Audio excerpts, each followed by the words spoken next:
जब इंटरनेट पे खोजता है कि किसान क्या है, तो वो देखता है कि एक कुर्ते पैजामा पहने हुए एक व्यक्ति, वो कंधे के ऊपर फावड़ा रखे हुए है और वो खेत में खड़ा हुआ है। या वो किसान है, या उसको लगता है कि एक दराटी लिए और दूसरे हाथ में जो है वो गेहूं की एक पुलिया लिए हुए व्यक्ति जो है वो गेहूं के खेत में खड़ा हुआ है, वो किसान है। तो जो युवा है, जो पढ़ा लिखा युवा है, उसके मन में जो उसकी छवि बन रही है किसान की, वो ऐसी है कि किसान यही है। तो ऐसा नहीं बनना चाहता, क्योंकि जो पढ़ा लिखा युवा है वो चाहता है कि मैं ऐसा क्यों बनूं, मेरी लाइफ जो है वो एक अच्छी मेट्रो सिटी में गुजरे, मैं अच्छी जगह पे बैठूं, तो ऐसी मिट्टी में मुझे अपने आप को लिपना पोतना ना पड़े। तो इसलिए युवा जो हैं वो किसानी से दूर भाग रहे हैं। ये सबसे बड़ा एक विषय है कि आज के युवा के मन में जो किसान की परिभाषा है, वो परिभाषा हमें बदलनी पड़ेगी। वास्तव में आज वो किसानी नहीं रही है कि आपको फावड़ा या कुदाल लेकर के खेतों में जाना पड़ेगा। आज आप लैपटॉप का एक बटन दबाएंगे और आपके खेत में जो है वो पंप पानी चलाना शुरू कर देगा। आप लैपटॉप से एक बटन दबाएंगे और आपके खेत में जो है मशीन खाद डाल देगी। तो आज मशीन का युग है, कंप्यूटर का युग है, तकनीक का युग है। आज वो किसान फावड़े वाला किसान नहीं रहा है। तो ये जो है युवा वर्ग को जो है अपने मन से ये धारणा निकालनी पड़ेगी, किसान वही है। हम जो बड़े बड़े पेड़ हैं उनको हम वहां से हटा सकते हैं। तो ये महत्वपूर्ण है कि उसी माहौल में, जो हमारा माहौल है, उसी माहौल में उन पौधों के लिए वो वातावरण तैयार कर देना। तो ये मैंने थोड़ा इसमें टेक्नोलॉजी का भी सहारा लिया, थोड़ा इसमें इंटरनेट का भी सहारा लिया। वहां से मैंने इन चीज़ों को पढ़ा, मैंने जाना कि उनको कैसा वातावरण चाहिए।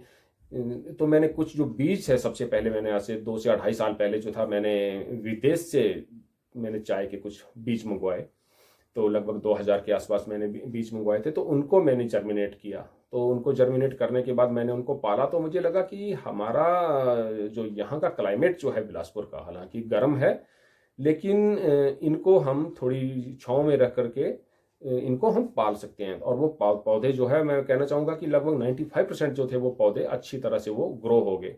तो उसके बाद मुझे लगा कि ये एक अच्छा विकल्प है, क्योंकि हम एक बारी जब चाय की प्लांटेशन कर देते हैं तो अगले 60-70 साल या 100 साल तक जो है वो हमें उत्पादन देता रहता है।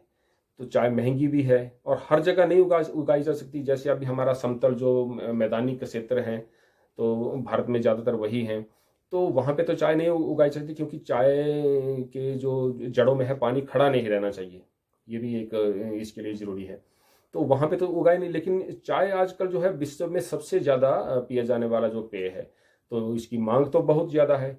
तो ये हमारे इन्हीं पहाड़ियों में इसको उगाया जा सकता है। अब हमारे यहाँ पे क्लाइमेट गर्म था, इसलिए थोड़ा सा टेक्नोलॉजी के सहारे जो वहाँ का वातावरण है, जिस हिस्से में हम बगीचा लगाएंगे, वहाँ का वातावरण हम इसको चेंज कर सकते हैं।